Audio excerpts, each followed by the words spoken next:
साथियों, आप सभी को नमस्कार। एक नई सच्ची कहानी के साथ मैं देवेंद्र दास आपके समक्ष प्रस्तुत हूँ और आप देखना शुरू कर चुके हैं देवेंद्र फिजियो सफ़र। दोस्तों, एक व्यक्ति जो दावा करता है कि उसके पास बिस्तर पे नागिन आती है और लेटती है, बातें करती है, ये सब वास्तविकता क्या है? आप लोग कहानी को ध्यानपूर्वक सुनिए।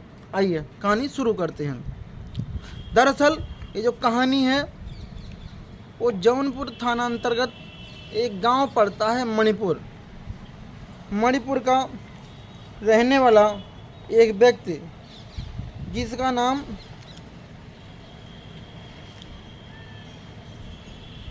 अजय कुमार होता है। वो प्रधानमंत्री को एक पत्र लिखता है कि वो कुछ दिनों बाद जब उसे शक्तियां प्राप्त हो जाएंगी वो सबका भविष्य बता सकता है, त्रिलोक में अपना आधिपत्य स्थापित कर सकता है और वो एक चीज़ और दावा करता है कि माननीय प्रधानमंत्री जी को नोटबंदी कराने के लिए कई लोगों द्वारा उन पर दबाव था, इसलिए माननीय प्रधानमंत्री जी ने नोटबंदी जैसा कदम उठाया। दोस्तों, ये जो कहानी है तमाम मीडिया रिपोर्ट्स में है और वो व्यक्ति ये भी दावा करता है कि उसने प्रधानमंत्री को खत के माध्यम से ये सब जानकारी दी है और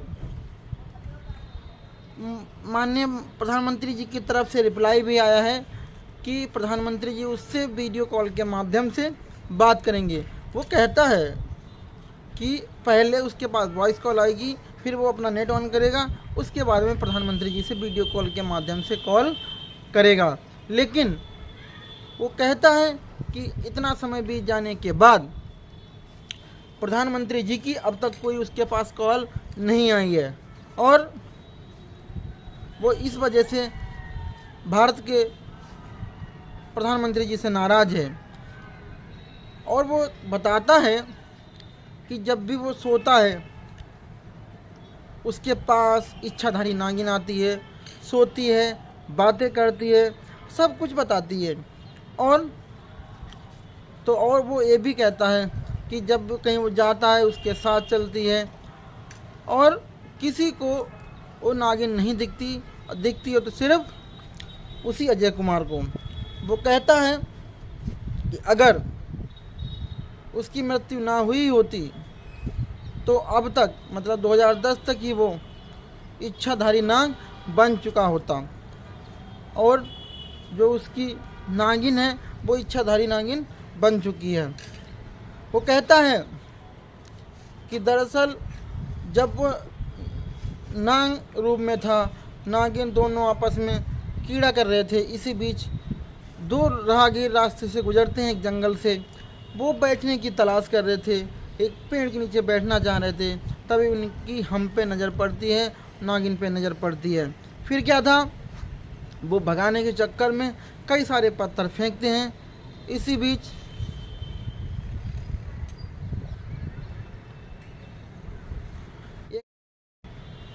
बीच एक पत्थर उसके सिर पे लगता है और वो मृत्यु को प्राप्त हो जाता है।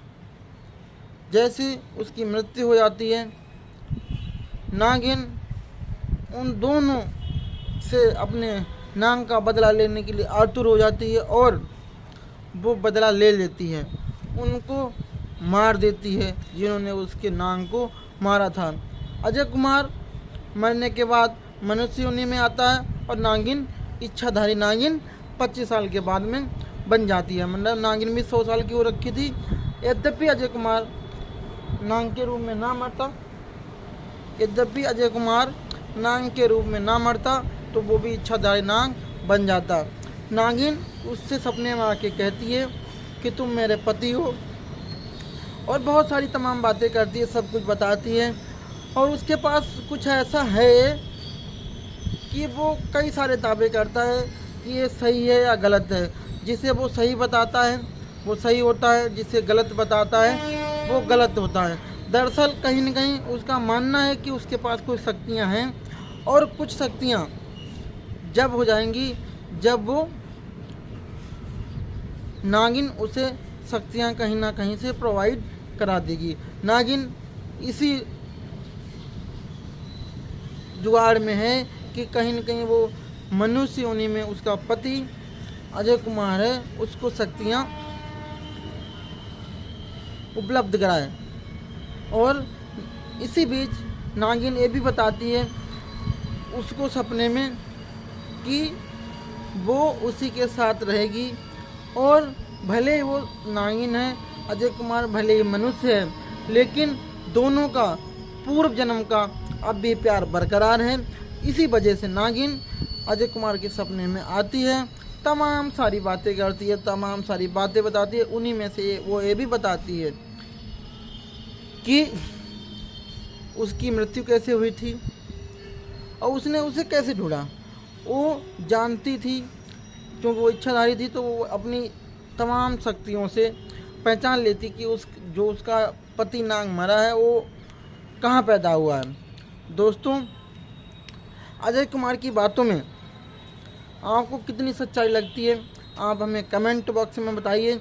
और आप लोगों से एक निवेदन है कि ये हमारे कुछ भी वादे नहीं हैं, ये तमाम मीडिया रिपोर्ट्स के अनुसार जो अजय कुमार ने इंटरव्यू दिए हैं उन सब की जानकारी इकट्ठा करके आप लोगों तक साझा करी। आपको कहानी कैसी लगी आप हमें कमेंट बॉक्स में ज़रूर बताइए, और देखते रहिए देवेंद्र फिजियो सफ़र। मिलते हैं कल एक नई कहानी के साथ, तब तक के लिए शुभ रात्रि। जय श्री राम, जय राधे।